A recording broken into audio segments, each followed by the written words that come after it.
வணக்கம் மக்களே, இன்றைக்கி நம்ம பார்க்க போகிறது ஒரு அன்பாக்சிங் வீடியோ தான். எதனோட அன்பாக்சிங் பார்த்திங்கன்னா ப்ரீமியர் காம்பேக்ட் வெட் கிரைண்டரோட அன்பாக்சிங் வீடியோ தான். இதை நாங்கள் பிரகாஷ் எலக்ட்ரானிக்ஸ் பாண்டிச்சேரியில் வாங்கியிருந்தோம். இதோட ப்ரைஸ் 5400க்கு நாங்கள் வாங்கியிருந்தோம். மேபி நீங்கள் வாங்கும்போது மேபி அப் அண்ட் டவுனாக இருக்கலாம் பேஸ்ட் ஆன் மார்க்கெட் ப்ரைஸ். இப்போ வாங்க உள்ளார என்னென்ன ஐட்டம்ஸ் பாக்ஸில் இருக்குன்றதை பார்க்கலாம்.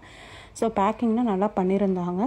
உள்ளார எப்படி ஐட்டம்ஸ்லாம் இருக்குது, டேமேஜ் ஆகாமல் இருக்கா என்னன்னு சொல்லிட்டு பார்ப்போம். ஃபஸ்ட்டு ஓப்பன் பண்ணுறோம். ஓப்பன் பண்ண உடனே பார்த்திங்கன்னா தெர்மாக்கோல்லாம் வச்சு நல்லா பேக் பண்ணியிருந்தாங்க. ஸோ ஐட்டம்லாம் நல்லா இருக்குது. ஃபஸ்ட்டு எடுத்தோடனே மேனுவல் வச்சுருக்காங்க. லைக் இங்கிலீஷில் இருக்குது, பிக்சரோடு இருக்குது. ஸோ ஈஸியாக அண்டர்ஸ்டாண்ட் பண்ணிக்கலாம். யார் இதை பார்த்தாலுமே நல்லா புரியும். அதுக்கப்புறம் நாங்கள் ஏன் இதுக்கு போயிருந்தோம் அப்படின்னு பார்த்தீங்கன்னா, இது ஒரு gear model wet grinder. Belt model தான் மற்ற பெட் கிரைண்டர், இது கியர் மாடல்.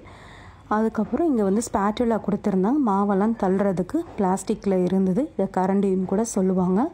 ஸோ இப்போ நம்ம தெர்மாக்கோலை எடுத்து சைடில் வச்சிடலாம். இப்போ பாக்ஸ்குள்ளே என்ன இருக்குதுன்னு பார்த்திங்கன்னா, ட்ரம் இருக்குது, மோட்டார் இருக்குது. அதுக்கப்புறம் என்ன இருக்குதுன்னு பார்த்திங்கன்னா, அந்த லிட்டு இருக்குது. லைக் ட்ரம்மை மூடுறதுக்கான ஒரு மூடி கொடுத்துருக்காங்க. ப்ளஸ் என்ன இருக்குது அப்படின்னு பார்த்திங்கன்னா, ஒரு மெஷரிங் கப்பு இருக்குது. ஸோ ஃபஸ்ட்டு நம்ம உள்ளே இருக்கிற திங்ஸ் எல்லாத்தையும் எடுத்து வெளியில் வச்சுட்டு அந்த பாக்ஸை எட்டக எடுத்து வச்சிடலாம்.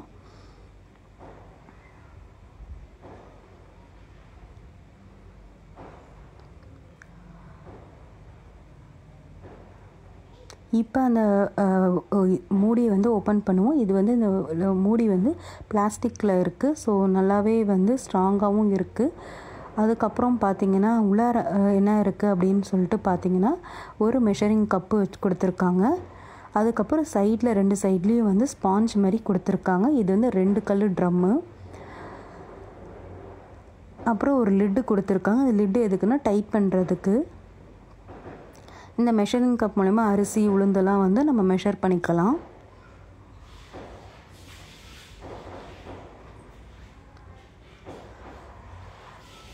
நாங்கள் ஏன் இந்த கியர் மாடலுக்கு போனோன்னா, யூஸ்வலாக பார்த்திங்கன்னா எல்லா கிரைண்டருமே பெல்ட் மாடல் தான்.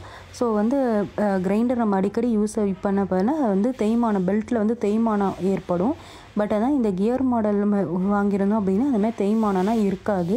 நம்ம அந்த பெல்ட்டை மாற்றுற மாதிரி கியர் மாடல்லாம் மாற்ற வேண்டிய அவசியம் இருக்காது. அதனால தான் நாங்கள் கியர் மாடல் போயிருந்தோம். இப்போ நான் அந்த ட்ரம்மில் இருக்கிற கல்லை தூக்கி பார்த்தேன். நல்லாவே வெயிட்டாலாம் இல்லை, ரொம்ப லைட் வெயிட்டாக தான் இருந்துச்சு. ஈஸியாக ஹேண்டில் பண்ணுற மாதிரி இருந்தது. இந்த பிளாக் கலரில் கப்பு மாதிரி கொடுத்துருக்காங்க. இது ஜஸ்ட்டு அதை டிரான்ஸ்போர்ட்டுக்காக டேமேஜ் ஆகாமல் இருக்கிறதுக்கு. இதனால் எந்த ஒரு யூஸுமே இல்லை. ஸோ அதனால் நம்ம தூரம் எடுத்து வச்சிடலாம். இப்போ எல்லாத்தையும் அசம்பிள் பண்ணிவிட்டு எப்படி அது அரையுதுன்னு சொல்லிட்டு நாங்கள் கடைசியாக ஒரு வீடியோ போட்டிருக்கோம். உளுந்து லைட்டாக அரைச்சி சவுண்டு வருதா எப்படி இருக்குதுன்னு சொல்லிட்டு காமிக்கிறதுக்கு. அதை மறக்காமல் பாருங்கள். இப்போ எல்லாத்தையும் அந்த கல் எல்லாத்தையும் வச்சுட்டு நம்ம டைட் பண்ணிடலாம். ஸோ நல்லா டைட் பண்ணிட்டோன்னா நம்ம அது எப்பயுமே ஓடாது. மிஷின் போடுறப்பெல்லாம் நல்லா இருக்கும்.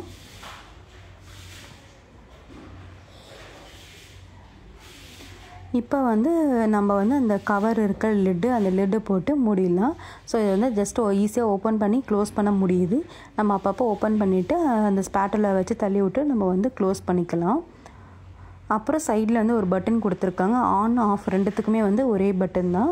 ஸோ ஜஸ்ட்டு ப்ரெஸ் பண்ணிவிட்டு நம்ம பண்ணாலே போதும். ட்ரம் ஓட ஆரம்பிச்சிடும். வாங்க அது எப்படி அரைக்கிறது, எப்படி இருக்குதுன்னு சொல்லிட்டு பார்க்கலாம். உங்களுக்கு இந்த வீடியோ பிடிச்சிருந்துச்சுன்னா ஷேர் பண்ணுங்கள், கமெண்ட் பண்ணுங்கள், லைக் பண்ணுங்கள். தேங்க்ஸ் ஃபார் வாட்சிங்.